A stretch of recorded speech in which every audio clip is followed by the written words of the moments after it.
Hello, and welcome to the Live Blissed Out podcast, helping demystify decision making so you can get unstuck and take action. I'm your host, Marissa Houston, bringing you another blissful episode. Hi, action takers. This is episode 8 of the Live Blissed Out podcast. Thanks for joining me. The information, opinions, and recommendations presented in this podcast are for general information only, and any reliance on the information provided in this podcast is done at your own risk. This podcast should not be considered professional advice. Our topic for today is mental clutter, and my guest is Jennifer Hanzlick.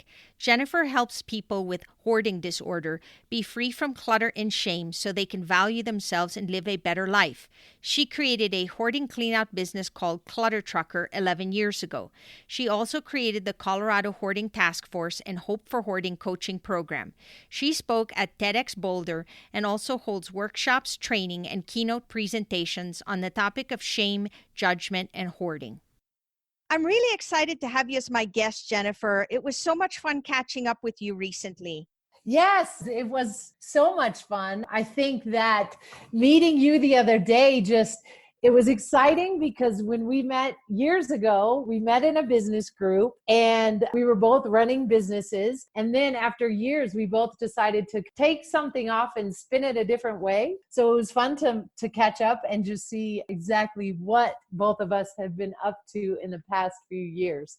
I love reconnecting and catching up and seeing how our lives have transformed in the years that we haven't actually had the time to connect in person. So I really enjoyed it, and I'm thrilled to continue our conversation on my podcast. Me too. I think when we first met, I was running the business that was focusing on hoarding and hoarding behavior in terms of physical hoarding in the house. And then when we started talking, it immediately struck a chord when we started to say that hoarding was very similar to what you were doing in terms of decluttering. And I have the realization that all of us have some type of hoarding tendency. So we can be hoarding money, we could be hoarding onto fear, we can be hoarding onto emotions and all kinds of stuff. So I think this is fun to be able to talk about hoarding in a different context and not just the clutter in the house. I absolutely agree. And it was funny because as we were talking, we both just looked at each other and go, yeah, because we were talking about limiting beliefs that people have about moving forward. And we immediately recognized between us that it was such a common element when we tried to help our customers get past the clutter that was consuming them. And so we were just looking at each other going, oh my gosh, I observed the same thing. And it was so fun to have that dialogue with you.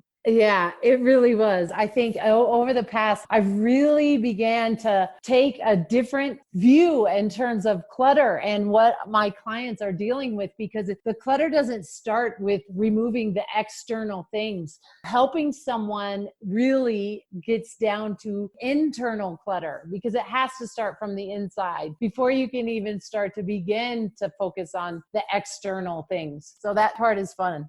Could you share what your observations are in terms of how people manage their internal clutter? Like, what does that look like? Yeah, I've learned so much in the past in terms of internal clutter.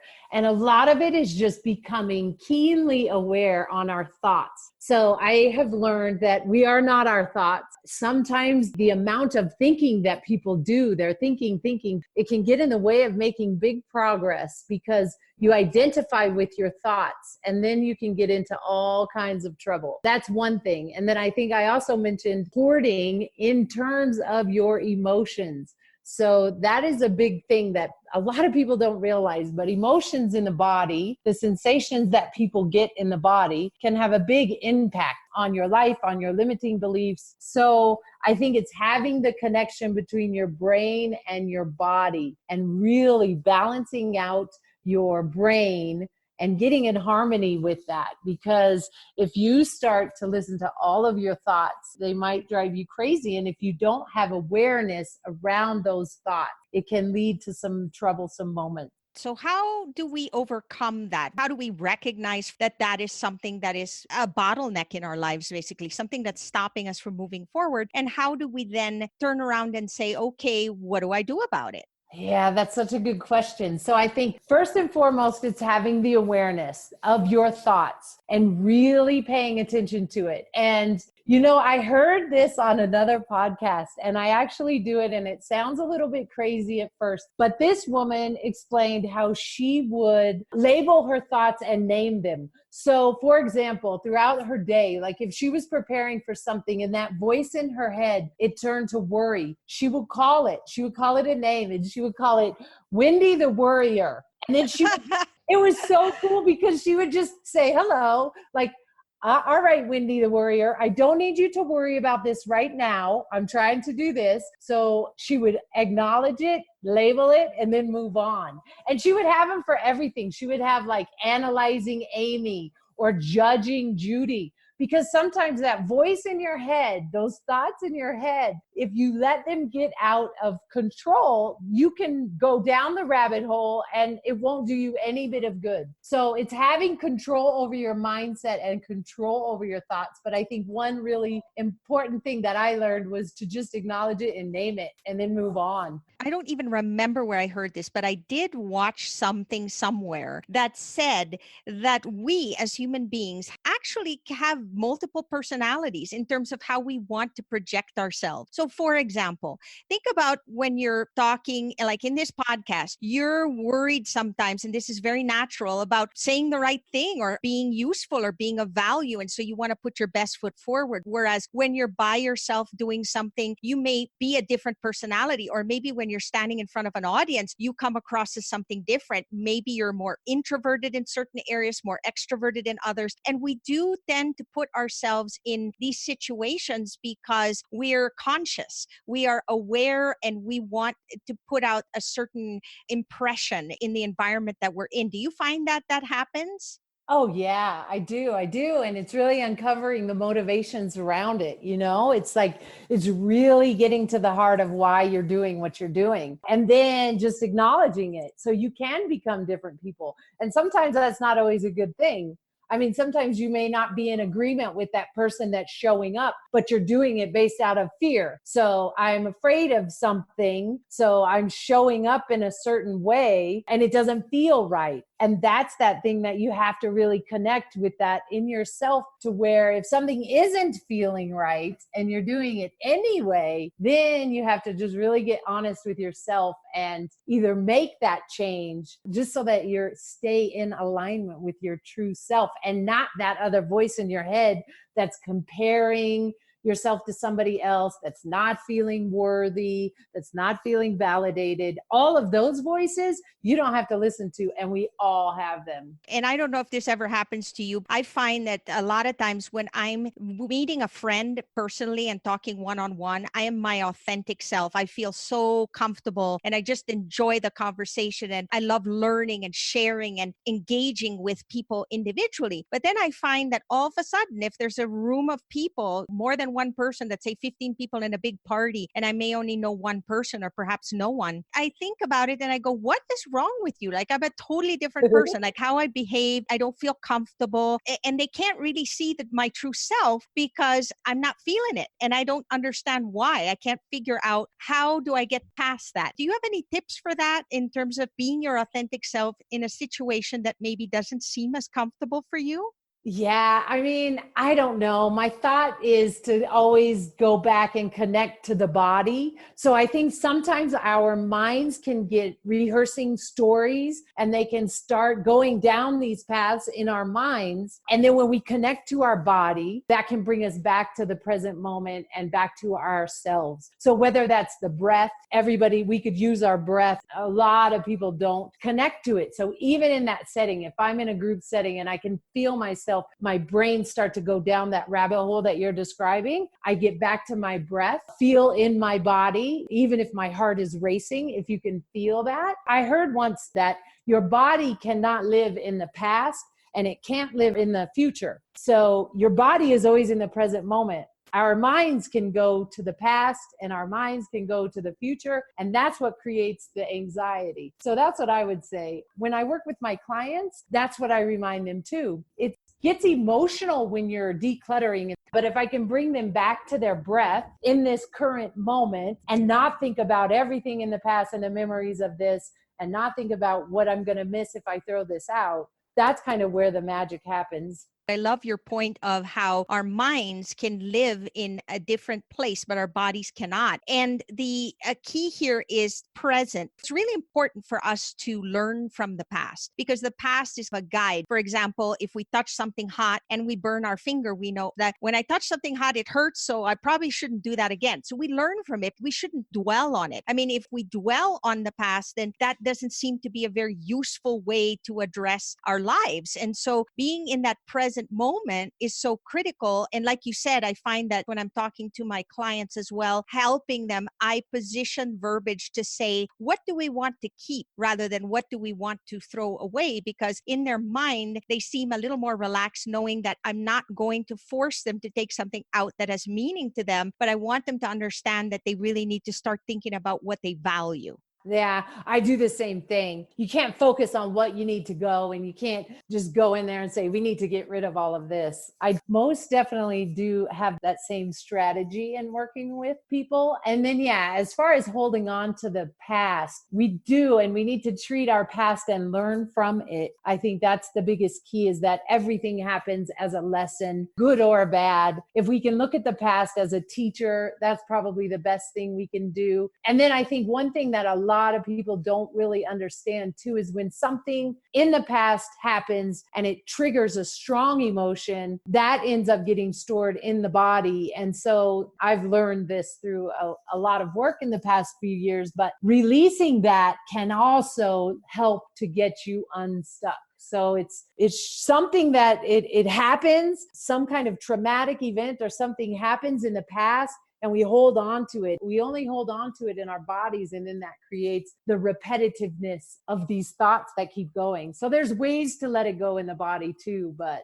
it's getting a lot more research and a lot more attention these days, the connection between the body and the mind. We talked a little bit about how awareness plays a key role in starting the process. We need to decide, where am I at this moment and what am I thinking and how am I behaving? And that awareness will then help us address it. Do you have any things that you've come across that might help our listeners go, okay, I'm aware of it now, and then take that next step? What are some key things they can do to address the issue? One of the things is to just calm the brain down and calm that mental chatter. And one of the ways you could do that is meditation. And there's a lot of different ways that meditation can work. And then you can start to become aware of, you're seeing those thoughts. You're not judging them, but you're seeing them. And you can meditate while running. You can meditate while doing all kinds of stuff. It doesn't have to look like what you may think sitting in lotus. That is what I think in terms of awareness, is how is it making me feel? If we're focusing it on clutter or hoarding, having the awareness of, am I uncomfortable in my house right now? If so, let's really sit with that and figure it out. Don't try to distract yourself from it. I think that's where the awareness can come in. And once you make that an intention, then you can just follow your thoughts and really start to become aware of how you're feeling about it, and not denying it and not distracting yourself with all kinds of other things like shopping or social media or eating. Not having those distractions and just sitting with your feelings is a good place to start.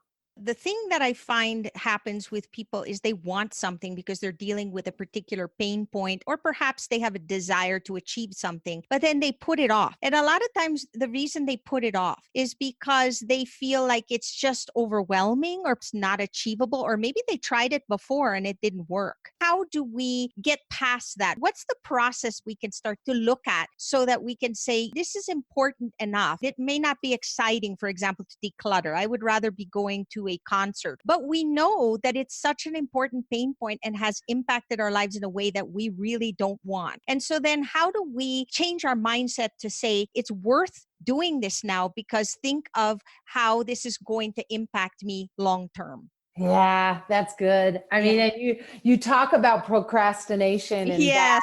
that's so, I know, Yes. so hard. And sometimes I think procrastination can be fear. I think that a lot of things are masked as fear, I have found. So even procrastination. So it's getting in touch with that, It's really taking the mask off of fear and getting to the root of what you're afraid of, because it's usually in there somewhere. So, and that's why I kind of talk about hoarding fear. Fear can show up in all kinds of different ways. And so I think that procrastination is just another form of not wanting to face some type of fear. And that's different for everyone. So that's kind of my advice to that. I don't know, you might have better advice. What do you, I'm wondering what you tell people when they're procrastinating. I honestly just try to help them envision what life would be like if they were able to achieve this thing. What you and I do is not something people wake up going, oh boy, I can't wait to do this, right? Because it takes so much effort and it takes concentration and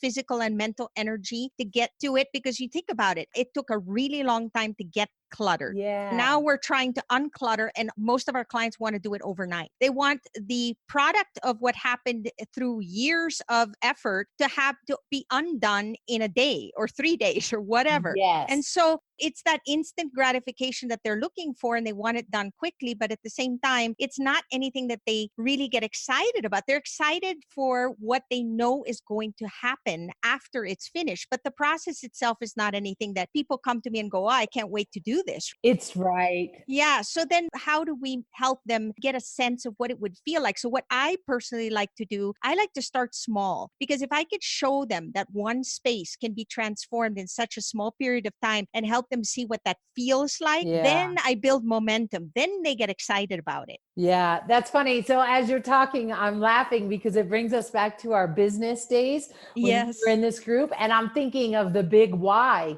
And really, that's probably the biggest thing that I work with is like, why? Why do you want to declutter? Is it because your family is forcing you to do it? Because if that is the case, then I usually don't get good results, because fighting something and battling something usually is not the best way to embrace it. But to get to the bottom of your big why, that usually is a good reason, because that'll get you out of bed. It will in business, and it probably will in decluttering.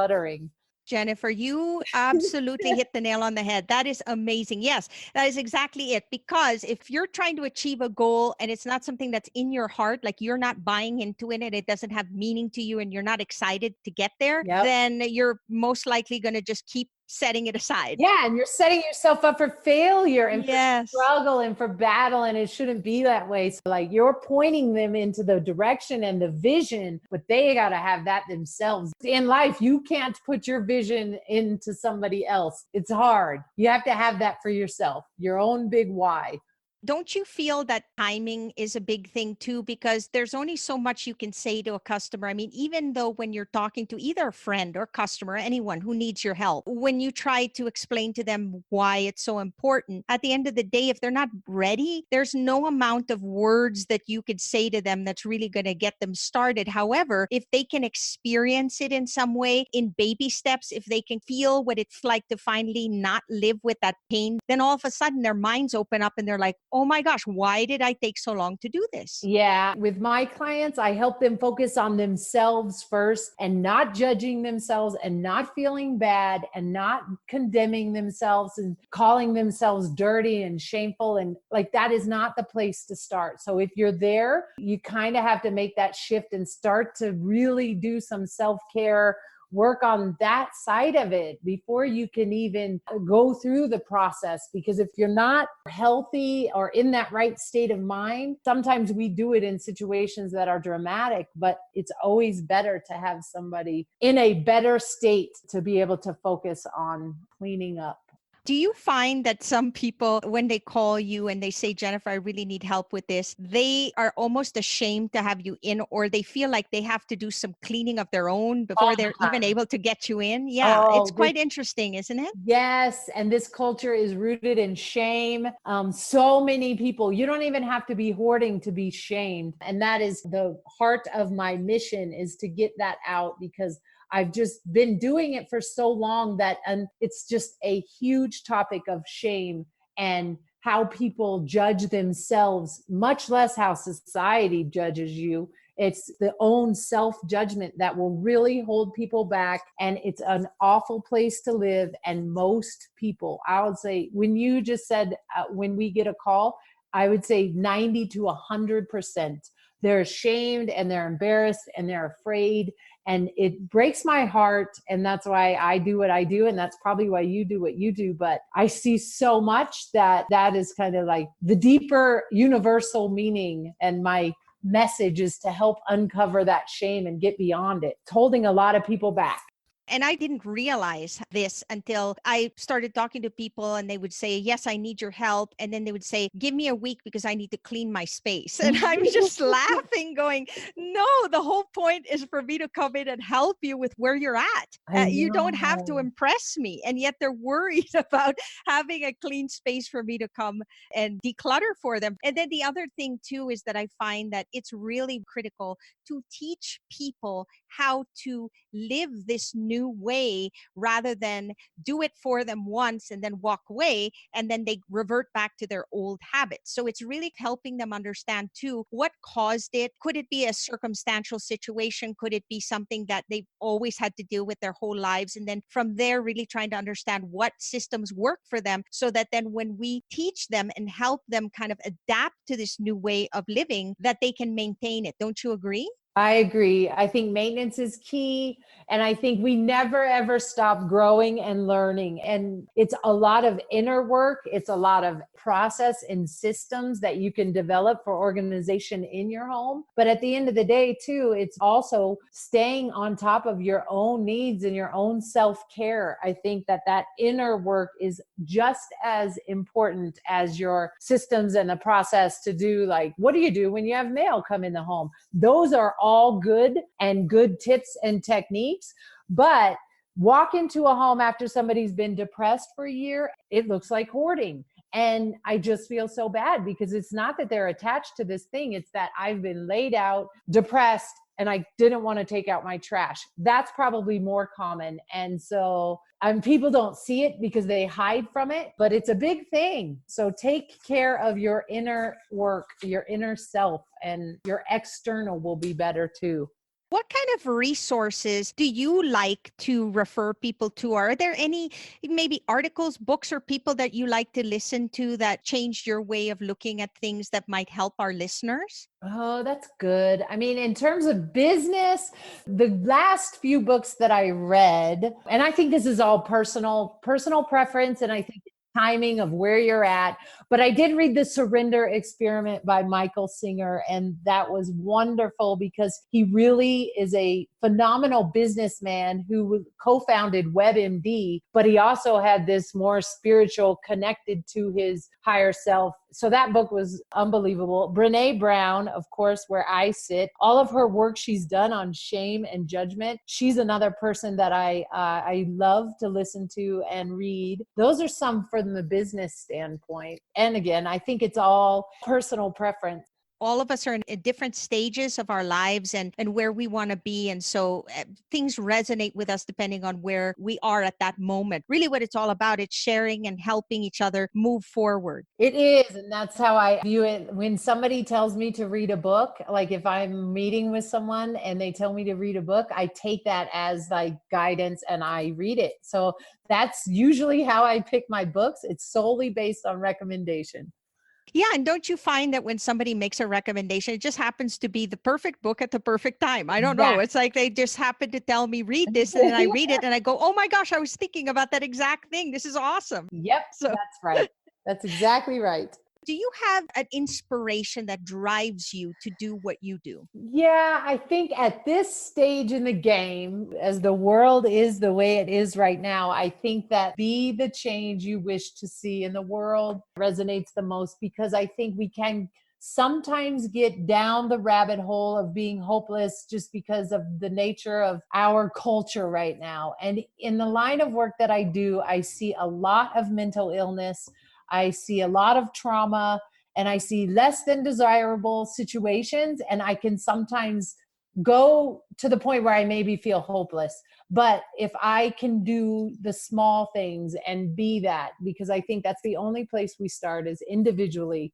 Thank you so much for being on the show today, Jennifer. It's been fabulous to catch up with you, and I look forward to meeting up sooner than it took us to get together again. It's awesome. I know. Thank you. And I'm glad I got to be a part of this in the beginning. And I can't wait for years down for you to have me back. I would love it, Jen. It's been my pleasure. Thank you for being here. All right. Thank you. That's all for this episode of Live Blissed Out. Thanks for listening, and thank you to Jennifer Hanzlick for joining me today and for sharing tips on mental clutter. Join us again next week for another informative and motivational show. Please visit liveblисsedout.com for access to all our podcasts and resources, and subscribe so you never miss an episode. If you find value in our show, please leave an honest rating either on the website or on Apple Podcast. Plus, if you haven't done so yet, join our Facebook community at facebook.com/groups/LBO podcast. It's a great place to engage. So long for now, and remember to keep moving forward.